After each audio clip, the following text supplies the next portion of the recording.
Coach Caitlin Clark as a guiding force, cheerleader and snacker on Indiana Fever bench. When Lexie Hull found out the entire Indiana Fever roster would be traveling on the road for the WNBA playoffs, her first thought was wondering where all of her teammates would sit. With 10 active and 6 injured players making the trip to Atlanta, the bench would get a little crowded. But with the way the Fever react to and celebrate each play, standing room only might be enough. This is the loudest and liveliest cheering section in the postseason. They bring energy, they bring light, they're vocal leaders, all of them, Hull said. The ringleader is Caitlin Clark, who has had to spend more time on the sideline than any other Indiana player in 2025. Limited to 13 games due to a series of groin and other lower body injuries, Clark's primary contribution has been as a vocal, compassionate teammate, still motivating the rest of the Fever.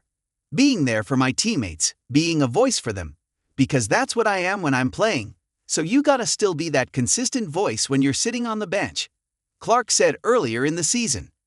That's been my focus, and I think that can kind of distract you from not actually playing when you just focus on your teammates and how I can serve them and help them.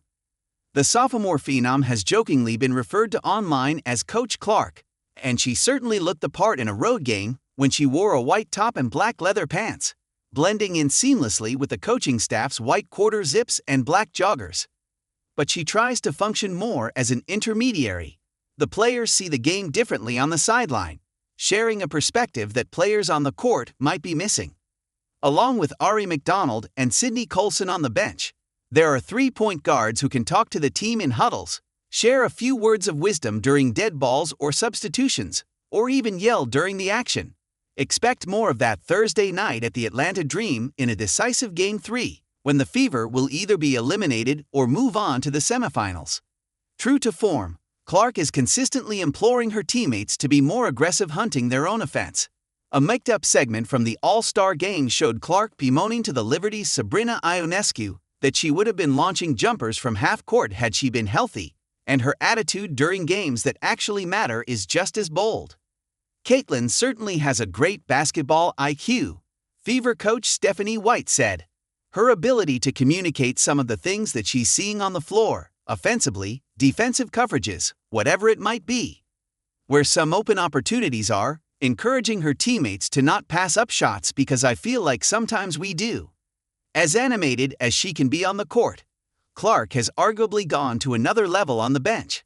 Her teammates had to restrain her from getting teed up at the end of a game in Los Angeles, a continuation of the de-escalation crew that formed in 2024 to prevent Clark from being suspended for technical foul accumulation.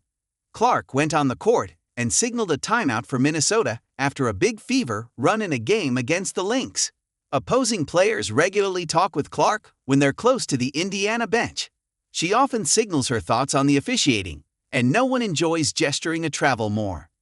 Viewers have noticed Clark's penchant for snacking on the bench as well, often pulling treats out of the pockets of her hoodies.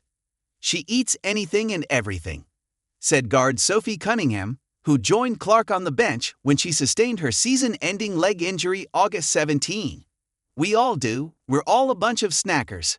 But nothing distracts Clark from the task at hand, which is to be present for her team.